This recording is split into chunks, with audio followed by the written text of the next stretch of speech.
ಅಂತಾರಾಷ್ಟ್ರೀಯ ನ್ಯಾಯಾಲಯದ ತೀರ್ಪಿನ ನಂತರ ಭಾರತದ ಒಕ್ಕೂಟದೊಂದಿಗೆ ವಿಲೀನಗೊಳಿಸಲಾದ ಪ್ರದೇಶ ಯಾವುದು ಅಂತೇಳಿ ಇಲ್ಲಿ ಪ್ರಶ್ನೆ ಇದೆ.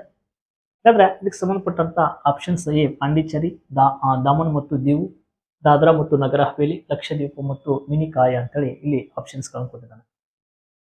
ಇವು ಕೂಡ ನಾವೆಲ್ಲವೂ ಕೂಡ ನೋಡ್ಕೊತ ಬಂದಾಗ ಈ ಮಿನಿಕಾಯ ಒಂದು ಬಿಟ್ರ ಉಳಿದು ಕೂಡ ನಾವೆಲ್ಲವೂ ಕೂಡ ಏನ್ ಮಾಡ್ತೀವಪ್ಪ ಅಂತ ಕೇಂದ್ರಾಡಳಿತ ಪ್ರದೇಶಗಳು ಅಂತೇಳಿ ಓದ್ತೀವಿ.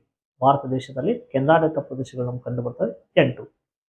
ಹಾಗಾದ್ರೆ ಇದ್ರ ಒಳಗಡೆ ಅಂತಾರಾಷ್ಟ್ರೀಯ ನ್ಯಾಯಾಲಯದ ತೀರ್ಪಿನ ನಂತರ ಭಾರತದ ಒಕ್ಕೂಟದೊಂದಿಗೆ ವಿಲೀನಗೊಂಡಂತದ್ದು ಪ್ರದೇಶ ಯಾವುದಪ್ಪ ಅಂತ ನೋಡ್ಕೊಂಡಾಗ ನಾವು ಆಪ್ಷನ್ಸ್ ಎ ಹಾಕ್ಬೇಕಾಗ್ತದ ಪಾಂಡಿಚೇರಿ.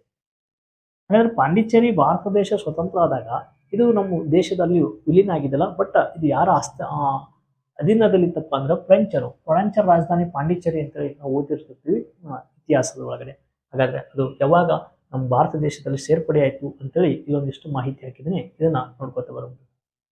ನೋಡ್ರಿ, ಪಾಂಡಿಚೇರಿ ಕೇಂದ್ರಾಡಳಿತ ಪ್ರದೇಶವು 1963ರ ಜನವರಿ 7ರಂದು ಭಾರತ ಒಕ್ಕೂಟದೊಂದಿಗೆ ಏನಾಗ್ತದಪ್ಪ ಅಂದ್ರೆ ಸೇರ್ತದೆ, ವಿಲೀನವಾಯ್ತು. ಅಲ್ಲಿವರೆಗೂ ಇದು ಯಾರು ನೋಡ್ರಿ ಫ್ರೆಂಚರ ಅಧೀನದಲ್ಲಿತ್ತು. 4 ಜಿಲ್ಲೆಗಳನ್ನು ಒಳಗೊಂಡಿರುವಂತಹ ಸುಮಾರು 492 ಚದರ ಕಿಲೋಮೀಟರ್ ವಿಸ್ತೀರ್ಣ ಹೊಂದಿರುವಂತಹ ಪಾಂಡಿಚೇರಿ 2006 ಸೆಪ್ಟೆಂಬರ್ 20ರಂದು ತನ್ನ ಹೆಸರನ್ನ ಪಾಂಡಿಚೇರಿ ಬದಲಾಗಿ ಪುದುಚೇರಿ ಅಂತ ಕೂಡ ಈ ಪ್ರಸ್ತುತವಾಗಿ ಅದನ್ನ ಪುದುಚೇರಿ ಅಂತ ಕೂಡ ಕರಿತೀವಿ. ಅದರ ರಾಜಧಾನಿ ಪಾಂಡಿಚೇರಿ, ಪುದುಚೇರಿನೇ ಅದರ ರಾಜಧಾನಿ ಕೂಡ ಆಗಿ ನಮ್ಮ ಕಾರ್ಯನಿರ್ವಹಿಸ್ತದೆ. ಈ ತರ ಹೆಸರನ್ನ ಏನ್ ಮಾಡ್ತದಪ್ಪ ಅಂದ್ರೆ ಬದಲಾಯಿಸ್ಕೊಳ್ತು ಅಂತೇಳಿ ನಾವು ನೋಡ್ಕೊತ ಬರ್ತೀವಿ. ಈ ತರ ಸ್ಪರ್ಧಾತ್ಮಕ ಪರೀಕ್ಷೆಗೆ ಸಂಬಂಧಪಟ್ಟಂತ ಪ್ರಶ್ನೆಗಳಿಗಾಗಿ ಪೇಜ್ನ ಫಾಲೋ ಮಾಡ್ಕೊಡಿ. ಸಾಕಷ್ಟು ಏನಾಗ್ತಪ್ಪ ಅಂದ್ರೆ ಕ್ಲಾಸಸ್ಗಳು ಸಿಗ್ತಾವ. ಧನ್ಯವಾದ.